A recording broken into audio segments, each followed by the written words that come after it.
country. Macroeconomic variable is any variable that is related to the entire country or that affects the entire country, right? Now, inflation is not related to one sector.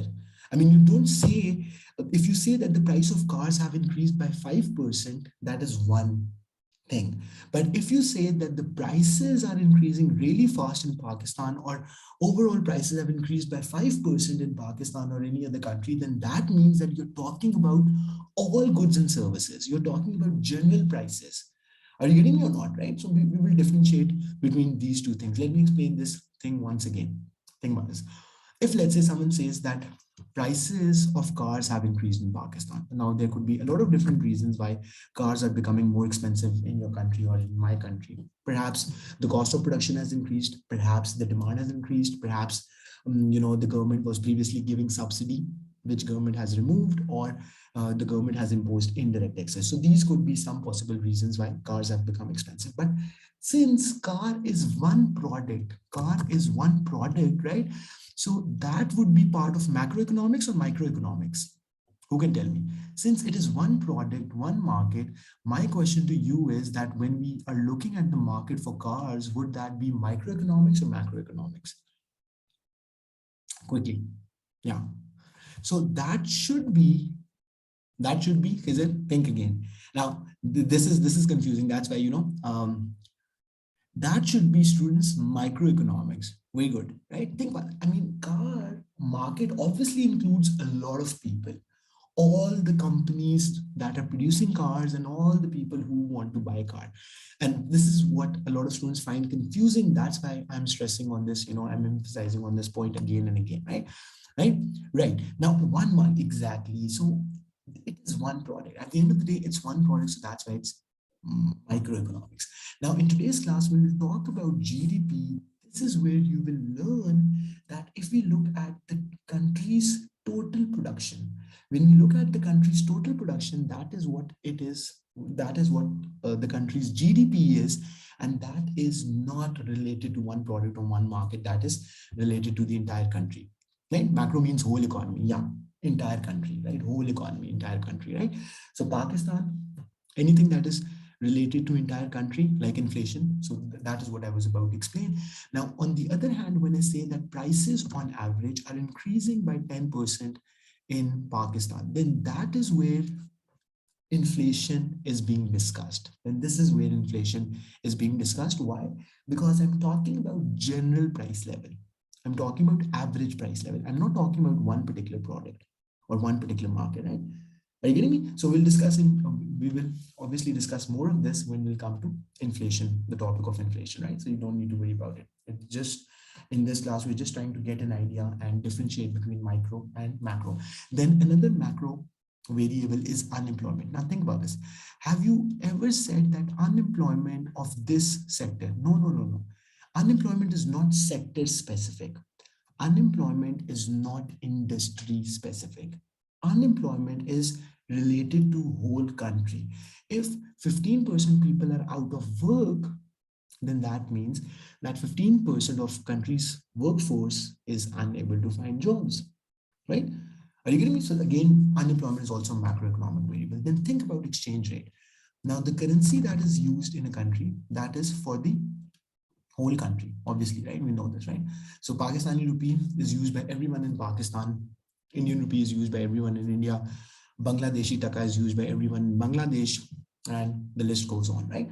Now, again, exchange rate is related to the entire country. Yes or no? Macroeconomic variable. And then international trade. I told you, what is international trade, right? When you're trading with other countries, right? So that is again between two countries, right? Two or more countries, but that's a country specific thing, right? Not one sector. We're not talking about export of cars. If we talk about export of cars, then that would just be macroeconomics because we are looking at one market. But when we talk about Pakistan's exports or when we talk about Pakistan's imports, then that is related to entire economy and that would be macroeconomics. Got it, students? And then related to international trade is another concept that is part of our syllabus, and that is balance of payments. Now, why have I written all of these? Apart from obviously the fact that all of these things are part of your syllabus, I have mentioned all of these topics on the board because all these topics are part of your Unit 4. All these topics are part of Unit 4 AS Economics. And that's what I said. Unit 4 is relatively extensive and a little difficult as well. I mean, not that difficult. Hopefully, everyone should be fine, but just to give you a little bit of heads up. Right. So GDP and GNP we'll talk about in today's class. I mean, GNP is technically you don't need to know that in AS, but since you asked, I'll answer you, right? Don't worry, we're coming to that point. Okay. So students, GDP, inflation, all these topics, as I said, are part of Unit 4 of AS Economics syllabus, and we'll cover all these topics in detail. Okay. And all these topics are basically, these are all macroeconomic variables. Okay. Now let's get started. What is GDP? Now, the word GDP, I'm sure most of you, if not all, would have heard the term GDP, right? Gross domestic product. Now, think about this. In news and here and there, you must have heard that economic growth rate of Pakistan, or I mean, obviously, I constantly use Pakistan's example because that is, you know, the country to which I belong, right? But I mean, you must have always heard in the news that economic growth rate is slowing down, economic growth rate is picking up, the growth rate has dropped down to this percentage and that percentage and all that stuff, right? Now, that is one very important macroeconomic variable that we use to measure any country's overall progress. I repeat, GDP, exactly what is that? I'm just for now telling you what's its significance, and we are coming to its definition and all, right? GDP is often used as a measure, as an indicator of country's overall progress, right? Okay. Now, what is this basically? Overall progress. Now, gross domestic product or GDP is the total value of all goods and services produced in a country during certain time period. Very good, Zohan. Very nice. Basically, the total amount of goods produced in the country. Yeah. The total value of all goods and services, total amount is also fine. Value is a little bit more specific, right? But you are on the right path, right? Basically, the total value of all goods and services produced in the country, and obviously goods and services. Okay, think about it. Just give me a second.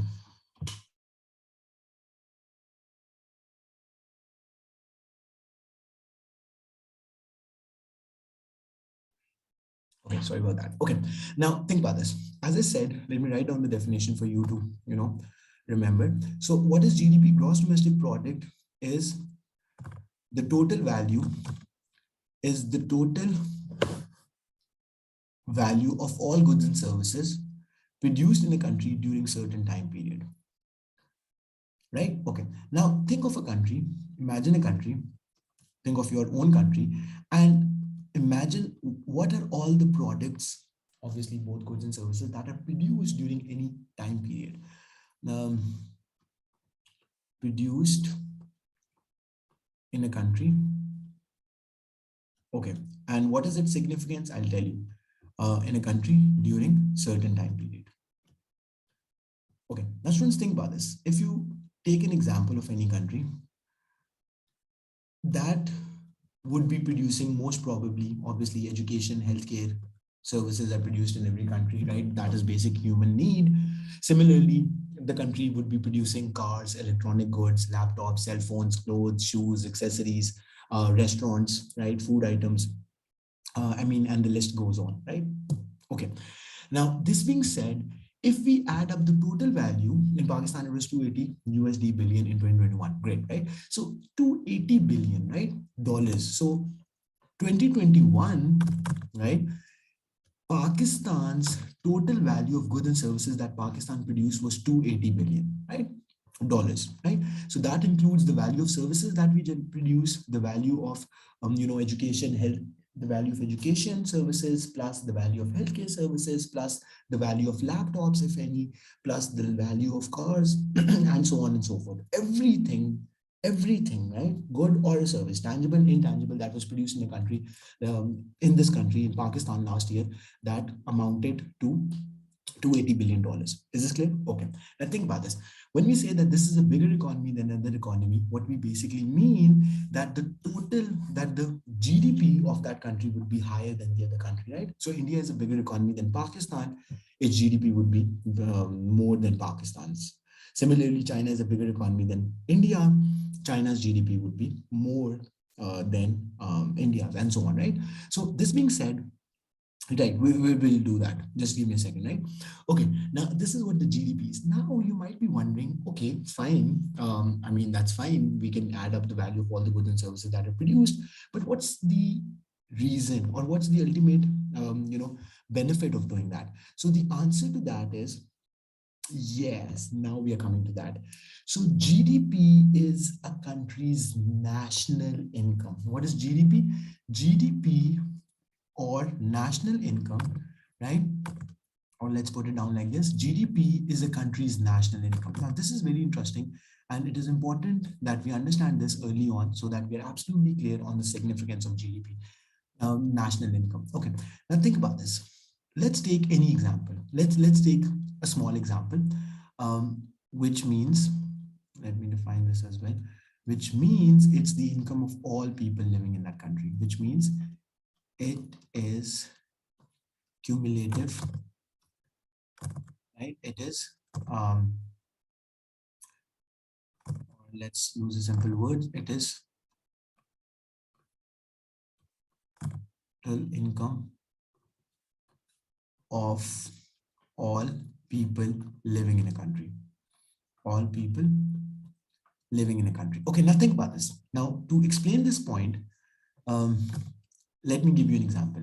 Okay, so I said GDP, which is the total value of all goods and services produced in a country during certain time period. This was one definition. This was the first definition that I gave you. Then right after that, I gave you another definition of GDP, which says that GDP is a country's national income, which means it is total income of all people living in a country. Now, I mean, how are the two things related? Are both the statements correct? Or if one of the two statements correct, that is what we're about to look at. Okay, now think about this. Let's take example of Mega Lecture, which is an online teaching platform, right? Now, what is our revenue? How is Mega Lecture generating revenue? What's Mega Lecture's revenue? Yeah. So how do we earn money? How do we make profit, right? So from uh, okay, we will come to it. We will come to it. Sohan, you are asking me a lot of questions at the same time. I'll answer all of those questions. Don't worry about it. Okay, so let's stick to what we're discussing at the moment, right? So Mega Lecture earns revenue from its students, right? So we are providing a tutoring service, and students pay for that, right? Okay, now the revenue is basically the tuition fee. You can call it the tuition fee, you can call it the charges, whatever, right? That we charge to our students. Okay, now think about this. If let's say in 1 month we collected tuition fee equivalent of let's say 500,000 rupees, right? So if in a certain a month we generated a tuition fee of 500,000, right, exactly 500,000 rupees. So let's see what happens to this money. This is basically the value of services that we produced. I repeat myself. If Mega Lecture generated a tuition fee of 500,000 rupees, and this is, for those who don't know, this is an online teaching platform. So this means this was the value of services, online teaching services, that one online teaching platform in Pakistan produced. Easy, simple, shouldn't be confusing. Okay. Now, this being said, where will this money go to? How will we divide this money? Obviously, not all of this money is going to the owner's profit. Obviously not, right? So first thing that we'll do, that we will pay teachers' salaries, right? So the teachers who are providing the teaching services, they are being paid their salaries, right? Okay, fair enough. Then what else? What about our other expenses, right? Obviously, we have an office space where we pay rent. Then that office space requires us to pay for electricity charges, I don't know, other expenses, miscellaneous expenses, overheads, and all these different things. Yes or no, right? Overheads, all the other expenses, right? Stationery expense, blah, blah, blah, whatever you can think of. Okay, now after paying all these expenses, what are we left with? The money that is left after paying your expenses, the revenue that's left after paying your expenses is your profit. Yes or no? We know this, right? So that's as simple as that. And that profit is the amount that the business owner earns, right? Or the shareholders, right? Depending upon whether the business is big, huge, or not. If it's a company, then we have shareholders. If it's a sole proprietorship, you know that, right? If it's a small business and there's one owner, so that entire amount of profit is basically owned by that owner, right? So revenue minus cost is your profit. Easy. Is everyone clear on this? That's the simple formula. Okay. Gross profit, net profit. Yeah, yeah, yeah. So accounting, right? So we will not go in detail, right? So I'm talking about whatever is left after paying all of your expenses. So basically what I'm talking about over here, Zohan, is net profit. I'm talking about net profit here, right? So the final amount that we're left with. Okay, is everyone clear? Can we move on? Now think about this. Now, the value of services that we produced is technically becoming income of people or companies who are affiliated with Mega Lecture. How? Right? So teacher salaries will directly become income of the teachers who are teaching on Mega Lecture. The rent becomes income of the landlord who owns that premises, that building where our office is located. Electricity becomes income of the electricity producing company in Pakistan, and other overheads. Let's say we bought stationery, so the worth of stationery that we bought became the income of the stationery shop. Similarly, if we bought something else, I don't know, the furniture, the amount that we spent on furniture became the income of the furniture shop, and so on and so forth. Is everyone clear? Now, can you see how the two statements are the same? That on one end, the total value of goods and services is basically the income of the people who are affiliated. But obviously, this was example of one business. If you try to imagine this for the entire country, so then it will make more sense. And you can just replace this example of mega lecture with anything else, right? So if you think of a restaurant, you go to a restaurant, and let's say one restaurant makes a sale, one more example, and then move forward with that, right? Right, if you're paying tax, obviously. No, but by the way, tax is not income for the government, right? That is technically income for the government, but tax is, uh, yeah, we divide that tax. Yeah, that's correct. Go on, that's correct. Because tax is also before you pay, before the net profit, you are paying taxes. Yeah, so that becomes income for the government. Yeah, that's correct. Correct. Okay, now moving on. One more example, and then we will move forward. Okay, now think of a restaurant. So let's take example of a popular restaurant, right? I don't know, Domino's, Pizza Hut, and so on, right? So let's say in a certain time period, Pizza Hut sold food worth food worth 1 million rupees, right? And this amount, again, just like we did it for the mega lecture, how will this amount be split? Obviously, not all of this amount is going into Pizza Hut owner's pocket, right? So if with that, you'll pay the staff salaries, the people who are producing, like the chefs and the waiters and all the staff that's working in that restaurant, then the rent expense, electricity, and all that stuff. And whatever is left is becoming the income for the owner, which is basically the profit. Now, this was the value of the good that was produced, right? Which is basically the revenue, right? 1 million. And that is on another side, income of all the people who were affiliated with this business. Making sense or not? Right? Now, can you see that the two statements are exactly the same? So whether you define GDP as the national income, which is the total income of all people who are living in the country, or you define GDP as the total value of all goods and services produced in the country, it's exactly the same thing, no difference. We good? Is everyone absolutely clear on this? Right? Any confusion so far? Good? Okay, great. Now I'll quickly tell you, I'll answer, right. So I'll quickly how we calculate the services produced. Okay, so Han's question was how we calculate the services produced. Just like we calculate the value because it's value. Zohan, it's not the quantity. That's what's confusing you, right? So I did give you example for mega lecture, and that I guess that was helpful because we are looking at the revenue that the company is generating, right? Uh, Quantity obviously would have been impossible to calculate. Okay, now there's one more thing to quickly answer your question, Zohan, before we move forward. So you asked me the difference between GDP, which is gross domestic product, and GNP. Now we will study um, this in our A2 syllabus, but I'll give you a quick idea of what that is, right? So GDP is gross domestic product and GNP is gross national product. Gross national product. Let me also write it down over here. Now, if you remember, I just, while defining GDP, I said income of all people who are living in a country. People of all, income of all people who are living in a country. There's quite of a chance that in Pakistan, there are some non-Pakistanis living, right, who are not Pakistani nationals. Now, would GDP include their income as well? The answer to that is yes. The answer to that is yes. So think about this.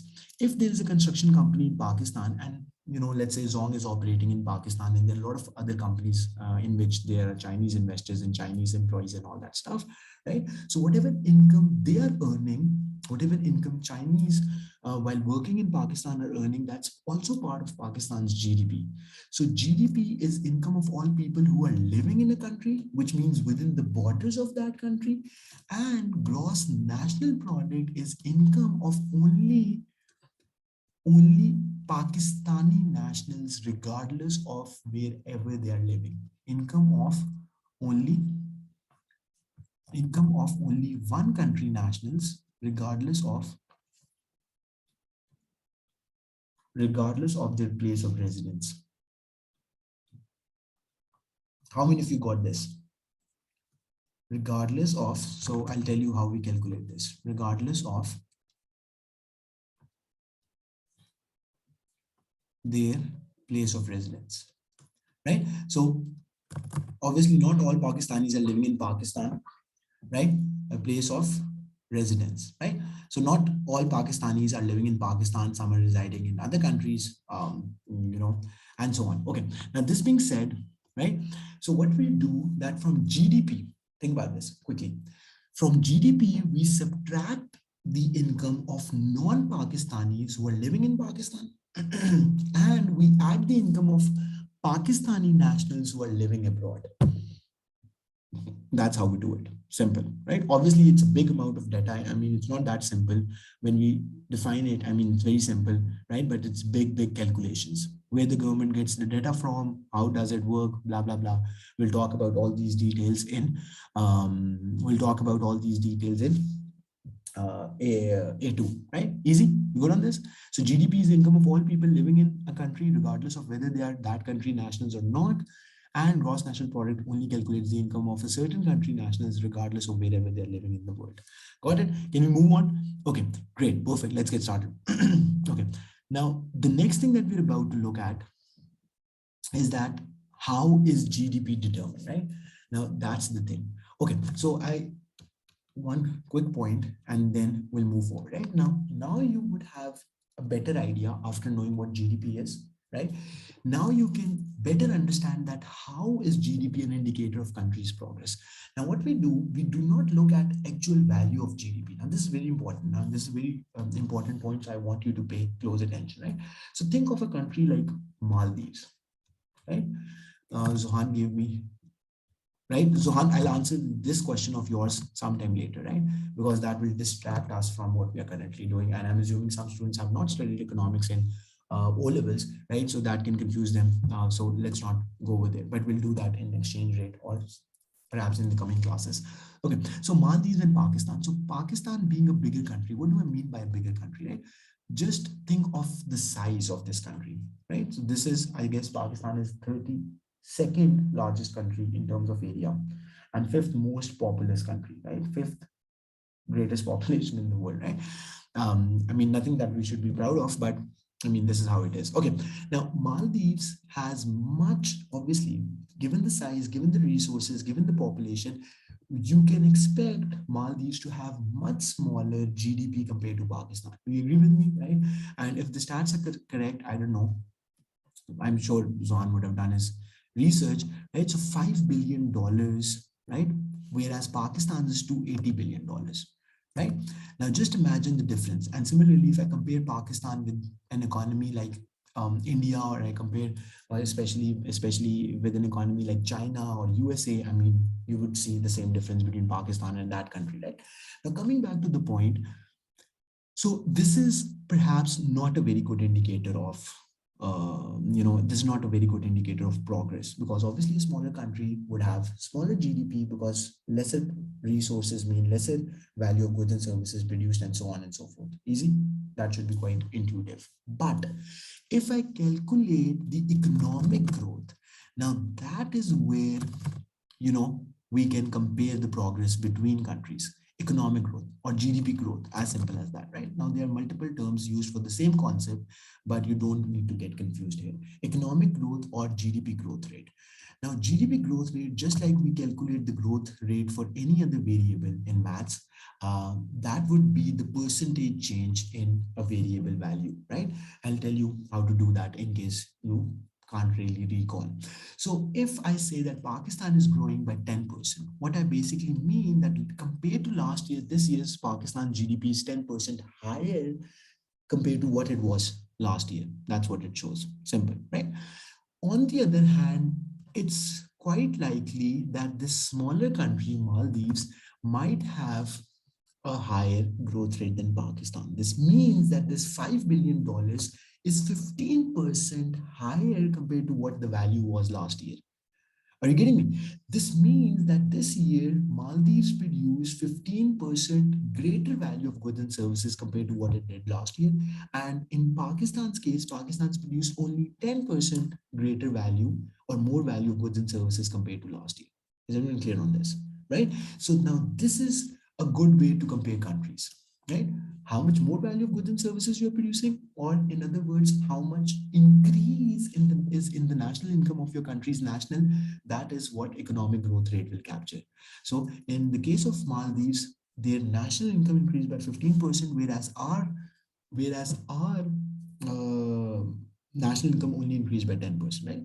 So that's how you compare it. That's why I said that economic growth rate is an indicator of is a good indicator of overall progress, or you know um, growth of a country, right? Okay, now this being said, let's move on. How is right You didn't get it.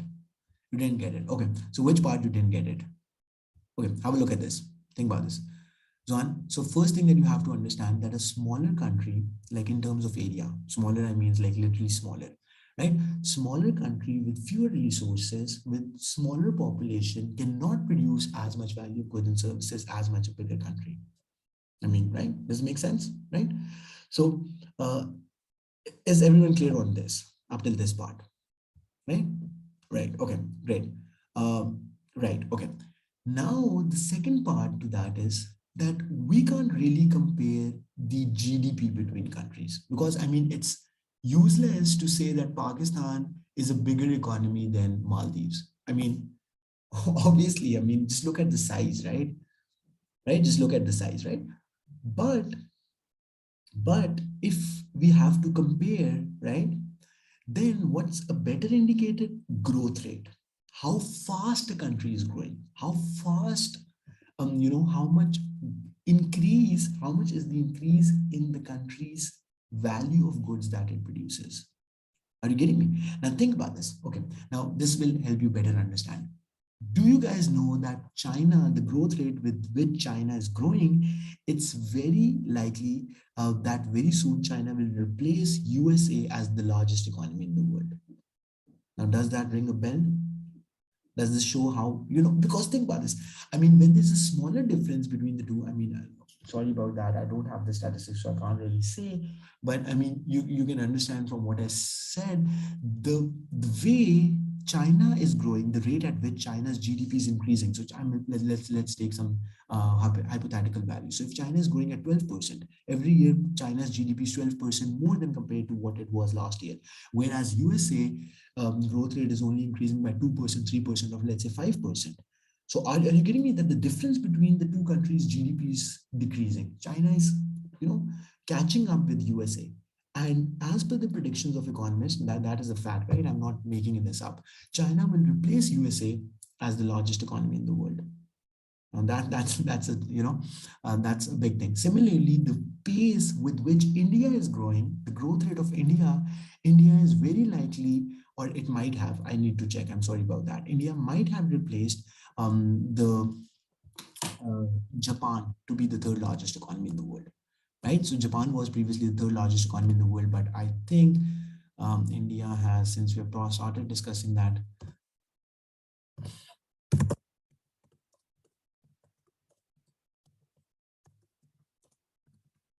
Right, can you see my screen? India is set to overtake Japan as the world's third largest economy behind USA and China by 2031. Are you getting me? At the moment, it's behind Japan, right? And how is that happening? Because the gap is closing up. Maldives 20% growth rate, 10% growth rate, Pakistan still. Yeah. Obviously. By the simple rule of mathematics, Johan, if there's huge difference, right? So if one person is earning $2 billion and one person is earning $10,000, so no matter how much that $10,000 person earns, no matter how much fast that person's income increases, that would still take a lot of time for that $10,000 income person to catch up with $2 billion income person, right? Are you getting me? Right? But obviously, if you're close enough, then you can beat that other person. That's what it means, right? So perhaps there would never be a day when Maldives can beat Pakistan only because the size is so small. But then there's another thing: GDP per capita. Now think about this. These are so many interesting statistics, and I'm sure this is you are finding these fascinating. Think about this. Okay, let's say Pakistan is a bigger economy. Okay, great, good for Pakistan. But what if the per person income, per capita income is lesser or less for Pakistan, which is the case, by the way. Bangladesh is still a smaller economy than Pakistan, much smaller economy, much smaller country. But GDP per capita of Bangladesh is higher than Pakistan, right? So what that means, what is per person income? Now, why is that the case? I'll tell you, right? And that's also part of your syllabus. So since you have brought me to this idea, so I'll explain you. Right, exactly. So think about this. And in fact, I can also do a quick Google research after this, right? So you have Bangladesh and you have Pakistan, right? Now, if you look at the overall GDP, if you just look at the GDP of the two countries, right? Pakistan GDP would be way more than Bangladesh, right? But if you look at, what can you see at the moment? My screen or what? Okay. If you look at the GDP per capita, which is per person income, that would be,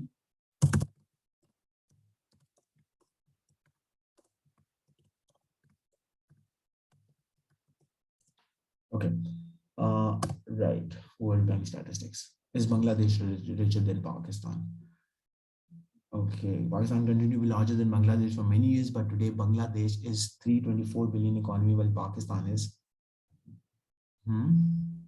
okay. Even the total GDP has crossed.